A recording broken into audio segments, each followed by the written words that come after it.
নমস্কার বন্ধুরা, আজ আমি আপনাদের উচ্ছে আলু দিয়ে হালকা পাতলা মাছের ঝোল রান্না করে দেখাবো। যে রান্নাটা করা খুবই সোজা আর শরীরের পক্ষেও কিন্তু খুবই উপকারী। আর অনেকে উচ্ছে তেঁতোর ভয়ে খান না। আমি যেভাবে রান্না করছি এইভাবে যদি রান্না করে খান, আপনারা কিন্তু তেঁতো ছাড়াই উচ্ছে আলুর এই স্বাস্থ্যকর রেসিপিটি খুব সহজে সুস্বাদুভাবে খেয়ে নিতে পারবে। তাহলে আসুন বন্ধুরা, রেসিপিটি দেখতে হলে প্লিজ একটা লাইক দিয়ে শুরু করুন।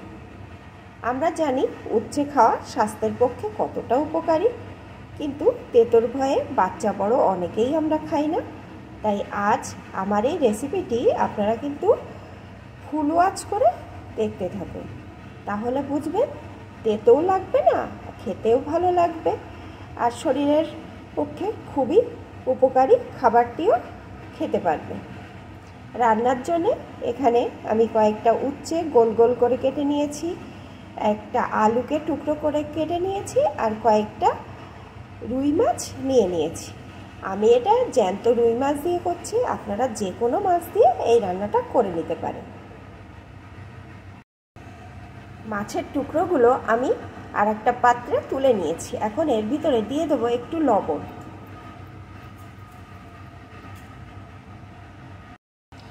হলুদ গুঁড়ো। এখন মাছগুলোকে ভালো করে মাখিয়ে নেব।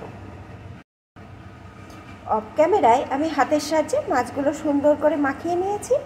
এখন আসুন রান্নাটা শুরু করা যাক।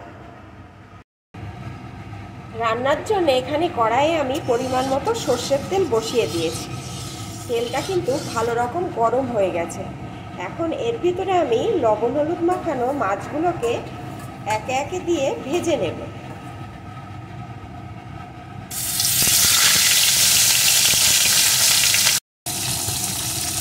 সব মাছগুলো দিয়ে দিয়েছি। এবার একে একে এপিট ওপিট করে লাল লাল করে ভেজে নেব।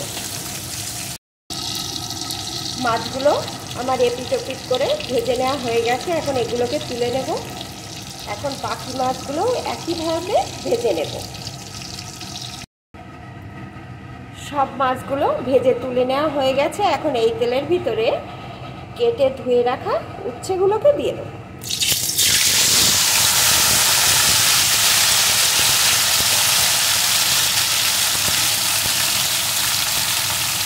সাথেই দিয়ে দেবো একটু লবণ। এখন উচ্ছেটাকে সুন্দর করে আমি ভেজে নেব।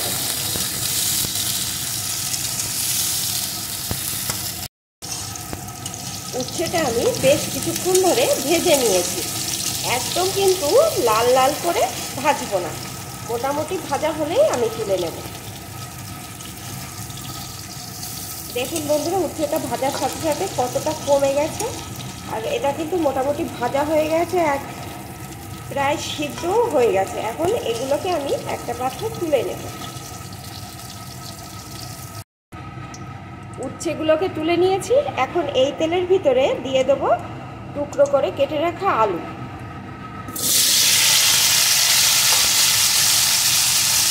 সাথেই দিয়ে দেবো লবণ, পরিমাণ মতো হলুদ গুঁড়ো। এখন আলুটাকেও লাল লাল করে ভেজে নেব।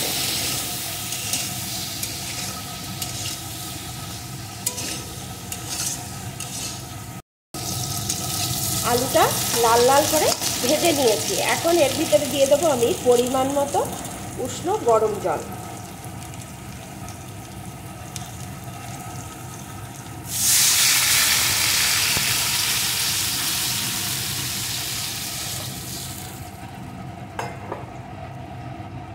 সাথেই দিয়ে দেব চেরা কাঁচা লঙ্কা। এখন কিছুক্ষণ ফুটতে দেব।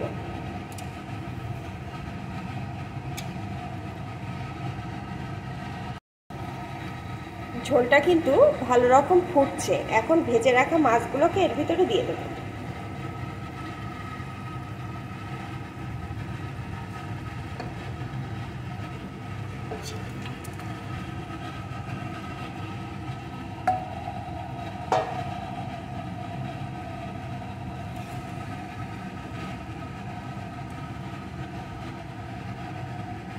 আরও কিছুক্ষণ ফুটিয়ে নেব। এই সময় আপনারা লবণটা একটু চেক করে নেবেন, যদি কম থাকে তাহলে একটু দিয়ে দেবেন। ভাজা মাছগুলো দিয়েও আমি কিছুক্ষণ রান্না করে নিয়েছি। এখন কিন্তু আলুগুলো ভালো রকম সিদ্ধ হয়ে গেছে। এখন এটা আমি একটা পাত্রে নামিয়ে নেব। তরকারিটা একটা পাত্রে ঢেলে নিয়ে কড়াইয়ে আমি আরেকটু সর্ষের তেল দিয়ে দিয়েছি। তেলটা গরম হয়ে গেছে। এখন ফোড়নে দিয়ে দেব গোটা জিরে। ফোড়নটা একটু লাল লাল করে ভেজে নেব। ফোড়নটা লাল লাল করে ভেজে নিয়েছি। এখন যে তরকারিটা ঢেলে রেখেছিলাম ওই তরকারি থেকে চামচে প্রথমে একটু করে দিয়ে দেব, তাহলে আর তরকারিটা চারিদিকে ছিটবে না।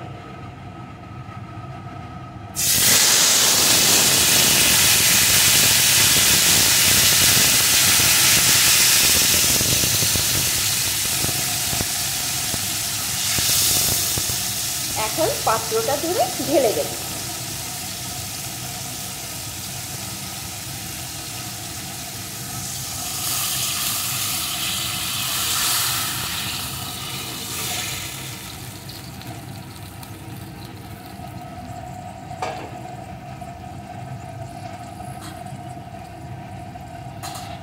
সাথেই আমি ভেজে রাখা উচ্ছেগুলোকে এখন দিয়ে দেব।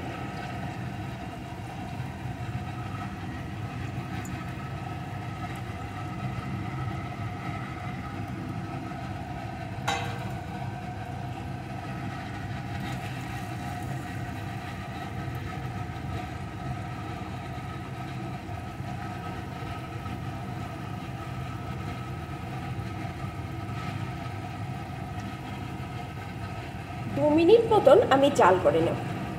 উচ্ছে দেওয়ার পর কিন্তু আর বেশি জাল করা যাবে না। উচ্ছে যেহেতু ভালো করে ভেজে রাখা আছে তাই সিদ্ধ হওয়ারও আর কোনো চিন্তা নেই। শুধুমাত্র এই ঝোলের সাথে 2 মিনিট জাল করে নিলেই হবে। আমি 2 মিনিট মতন জাল করে নিয়েছি। এখন কিন্তু রান্নাটা আমার পুরোপুরিভাবে রেডি। আর এই রান্নাটা এরকম ঝোল ঝোল হলেই খেতে ভালো লাগবে। আর এই রান্নায় কিন্তু আর কোনো মশলা ব্যবহার হবে না। রান্নাটা যেহেতু খুব অল্প তেল মশলায় হয়ে যায় আর তেমন কোনো মশলাই ব্যবহার হয়নি, শুধুমাত্র ফোড়নেই রান্নাটা কিন্তু খুবই উপকারী আর খুবই তাড়াতাড়ি হয়ে যায়। আর উচ্ছে তেতোর ভয়ে যারা উচ্ছের তরকারি খান না তারা আমার মতন এইভাবে একবার রান্না করে খেয়ে দেখবেন, কোনো রকম তেতো লাগবে না। এখন এটা কিন্তু পুরোপুরি রেডি। বন্ধুরা, আমার রেসিপিটি আপনাদের কেমন লাগলো প্লিজ কমেন্ট করে জানাবেন। ভালো লাগলে লাইক দিয়ে দেবেন। এটাকে আমি এখন নামিয়ে নেব।